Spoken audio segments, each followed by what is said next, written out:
Hello दोस्तों, कैसे हो? आई होप कि आप सभी लोग अच्छे से होंगे, मजे में होंगे। तो चलिए दोस्तों, पुनः आप लोगों को स्वागत है सोनी क्लासेस में। देखिए दोस्तों, आज हम लोग पढ़ेंगे क्लास 11 के फिजिक्स, जिसका दूसरा का चैप्टर है मात्रक तथा मापन। यह हमारा पार्ट 2 है। वीडियो का पार्ट नंबर क्या है दोस्तों? 2 है। पार्ट 1 में हमने बता रखा था मापन क्या होता है, यह सब हमने बता रखा है। अर्थात इस क्लास में हम लोग पढ़ेंगे मात्रक। मापन हमने पहले ही कल का वीडियो में बता रखा है। अगर आपने वह वीडियो नहीं देखा है तो मैं इसका डिस्क्रिप्शन लिंक प्लेलिस्ट पर दे दूंगा, आप वहां से जाकर देख सकते हैं।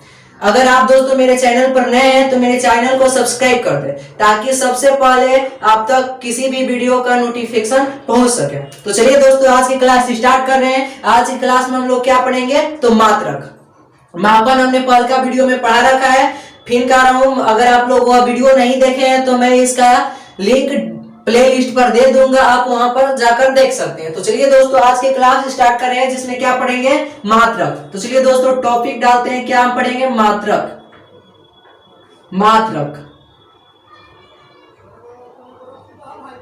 अर्थात दोस्तों, मात्रक क्या होता है? मात्रक क्या होता है? आपको सुनने में अजीब टाइप का लग रहा है। मात्रक अर्थात किसी को मापने की विधि। हम किसको मापेंगे बताइए? फिजिक्स में हम किसको मापेंगे? फिजिक्स में हम तो राशियों को मापेंगे। वही होता है मात्रक। अर्थात किसी भी राशि को मापने की विधि क्या कहलाते हैं? मात्रक।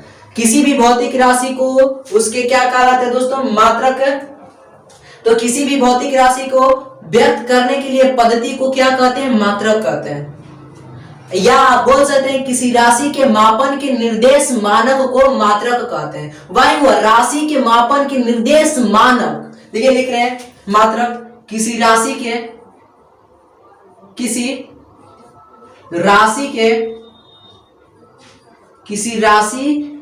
मापन के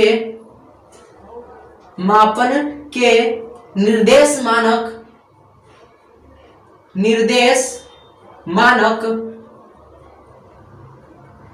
को मात्रक कहते हैं।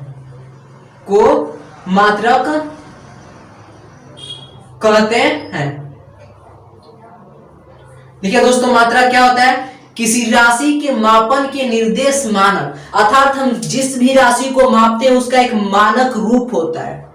मात्रक क्या होता है? किसी राशि को मापने का एक मानक रूप होता है, जिसे हम क्या कहते हैं? मात्रक कहते हैं। मात्रक क्या होता है? किसी राशि को मापने की तरीका, विधि, वही होते हैं मात्रक।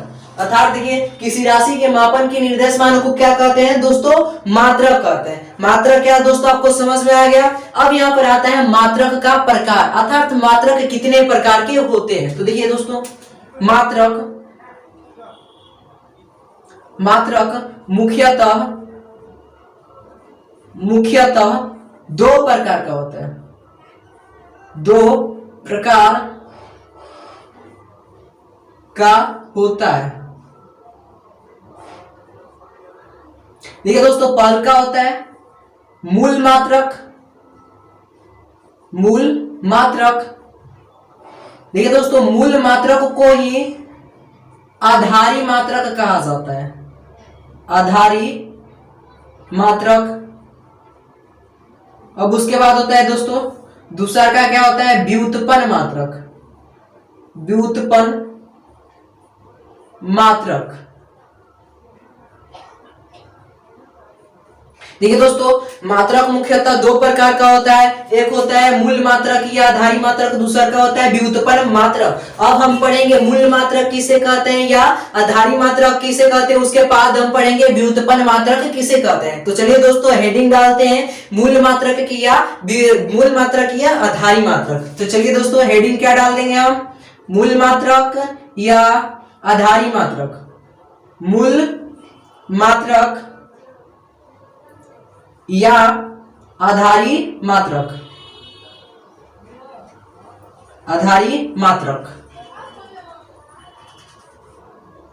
तो देखिए दोस्तों, हमने आपको राशि में पढ़ा रखा था मूल राशि, उसके बाद आधारी राशि। मूल राशि को ही क्या कहा जाता है? आधारी राशि कहा जाता है। उसके बाद हमने पढ़ाया था व्युत्पन्न राशि। तो देखिए दोस्तों, मूल राशि के जितने सारे मात्रक है मूल राशि के मात्रक को ही व्युत्पन्न मात्रक कहा जाता है या मूल मात्रक कहा जाता है। मूल राशि के मापन को यहां पर लिख सकते हैं दोस्तों, मूल राशि के मापन को, ये दोस्तों मूल राशि के मापन को मूल मात्रक या आधारी मात्रक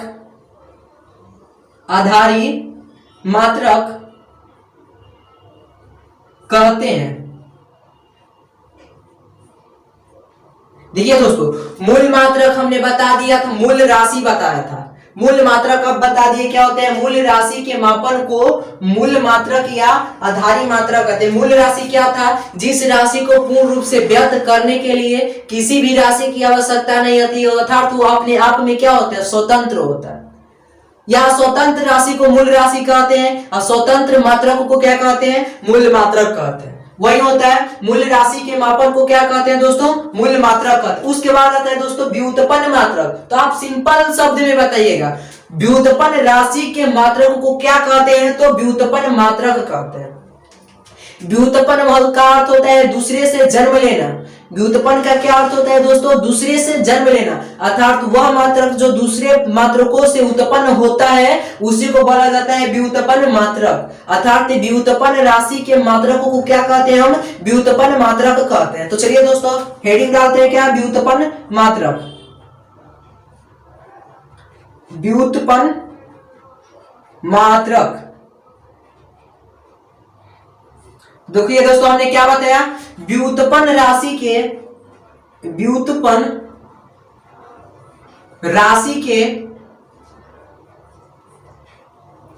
मापन को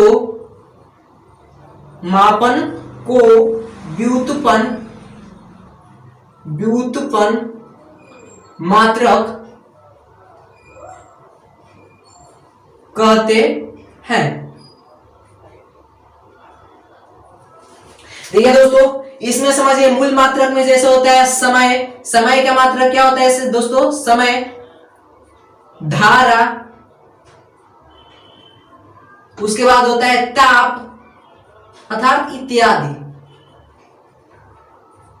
और इसमें क्या होता है दोस्तों, व्युत्पन्न मात्रक में क्या हो जाता है दोस्तों, आयतन का मात्रक, क्षेत्रफल का मात्रक, उसके बाद क्या होता है घनत्व का मात्रक, जड़त्व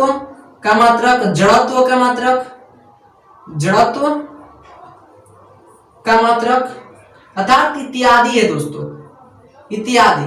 देखिए दोस्तों अगर हम आयतन का मात्रक देखें तो मीटर क्यूब होता है, अर्थात मीटर गुणे मीटर। देखिए 3 गो मीटर है, यहाँ पर 3 गो मीटर से मिलकर क्या है वो बन गया है आयतन बड़ा है। यहाँ पर समय का मात्रक क्या होता है दोस्तों, सेकेंड, जिसे हम क्या एस से सूचित करते हैं। तो देखिए समय का मात्रक जो एस है इसमें कोई मिलावट नहीं है, अर्थात यह मूल्य है, स्वतंत्र है। और धारा का मात्रक होता है एम्पियर, जिसे हम ए से सूचित करते हैं। ताप का होता है केल्विन, जिसे हम के से सूचित करते हैं। अर्थात ये सब जो है स्वतंत्र है, यह किसी राशि पर आधारित नहीं है, किसी मात्रक पर आधारित नहीं है, ये जो है दूसरे मात्रक पर आधारित है, जिसके कारण इसे कहा जाता है व्युत्पन्न मात्रक। इसको बोला जाता है मूल मात्रक या आधारी मात्रक। अब आपको समझ में आ गया होगा क्या दोस्तों, अब आपको समझ में आया। मूल मात्रक किसे कहा जाता है, जो मात्रक स्वतंत्र होता है, अर्थात वह किसी अन्य मात्रक पर निर्भर नहीं होता है। जैसे क्या बताया, समय होता है, समय का मात्रक क्या होता है दोस्तों, सेकंड होता है।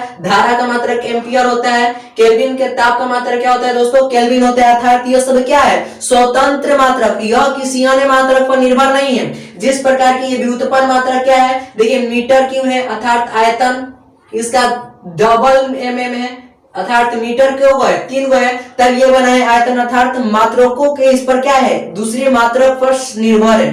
अर्थात व्युत्पन्न मात्रक होता है दूसरे मात्रक से जन्म लेता है। व्युत्पन्न मतलब होता है उत्पन्न होना, अर्थात वह मात्रक जो आधारी मात्रक से उत्पन्न हुआ है उसी को व्युत्पन्न मात्रक कहा जाता है। क्या आपको समझ में आ गया। अब दोस्तों यहाँ पर आता है मात्रकों की पद्धति। अगर आपको ये समझ में आ गया तो इसको मिटा दें। अगर आप स्क्रीनशॉट लेना चाहते हैं तो स्क्रीनशॉट ले सकते हैं। चलिए दोस्तों फटाफट कीजिए, स्क्रीनशॉट लीजिए। चलिए दोस्तों स्क्रीनशॉट ले लीजिए। चलिए दोस्तों, आशा है कि आपने स्क्रीनशॉट ले लिया होगा, तो इसको मिटाते हैं।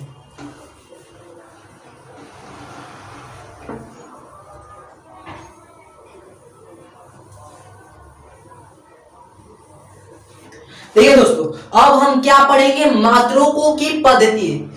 आप बोर्ड की भी तैयारी करें तो उसमें कोई बात नहीं, अगर आप अदर कंपटीशन की तैयारी कर रहे होंगे तो यह सब आपको मिलेगा। अगर आप अदर कंपटीशन का तैयारी कर रहे होंगे जैसे रेलवे, नीट, जी, ये सब में ये सब मिलता है।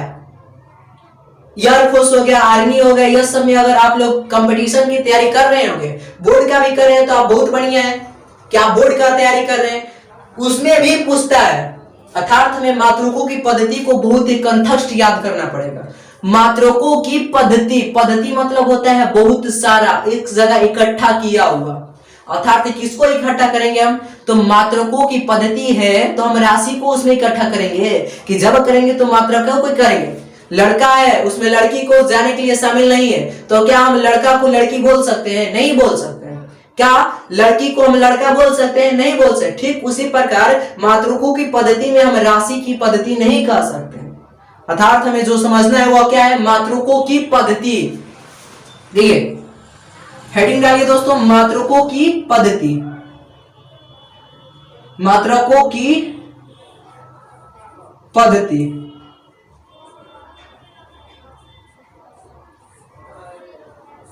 देखिए दोस्तों, मात्रकों की पद्धति क्या होता है, विभिन्न प्रकार के मात्रकों को व्यक्त करने के लिए वे पद्धति है, वही को बोला जाता है मात्रकों की पद्धति। अर्थात सभी राशियों को व्यक्त करने के लिए एक पद्धति की आवश्यकता होती है, जिसे क्या कहते हैं हम, मात्रकों की पद्धति। सभी प्रकार की राशियों को व्यक्त करने के लिए एक पद्धति की आवश्यकता होती है दोस्तों जी, उसी को बोला जाता है क्या, मात्रकों की पद्धति। अर्थात फिजिक्स में हमारे भौतिक जगत में जितना सारे मात्रक है, उस मात्रक के लिए एक पद्धति की आवश्यकता होती है, उसी पद्धति को बोला जाता है मात्रकों की पद्धति। अर्थात सभी प्रकार की राशियों के लिए मात्रकों के पूरे समूह को क्या कहा जाता है, मात्रकों की पद्धति। सभी राशियों के मात्रक के समूह को मात्रकों की पद्धति कहा जाता है। चलिए लिख दे रहे हैं, सभी प्रकार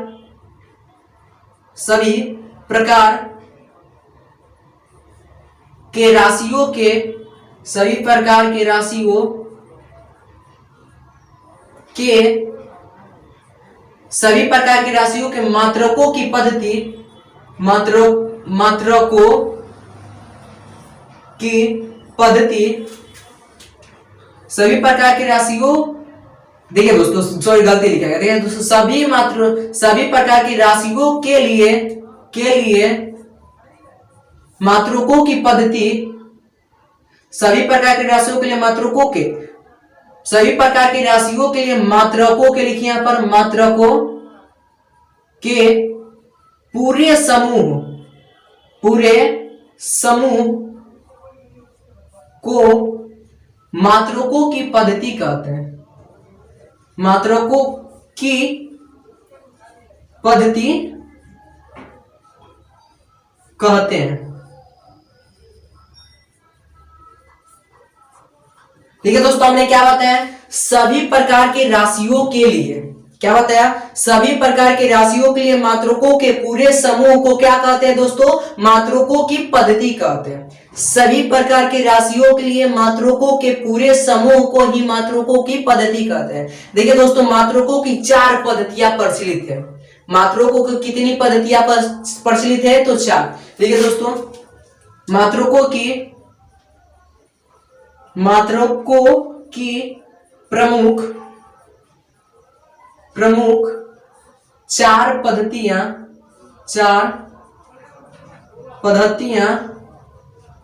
प्रचलित है।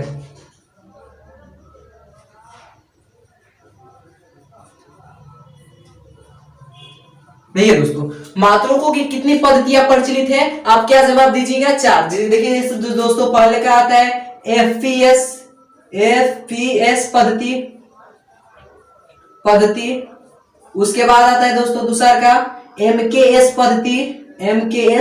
पद्धति, उसके बाद आता है दोस्तों तीसरा का सीजीएस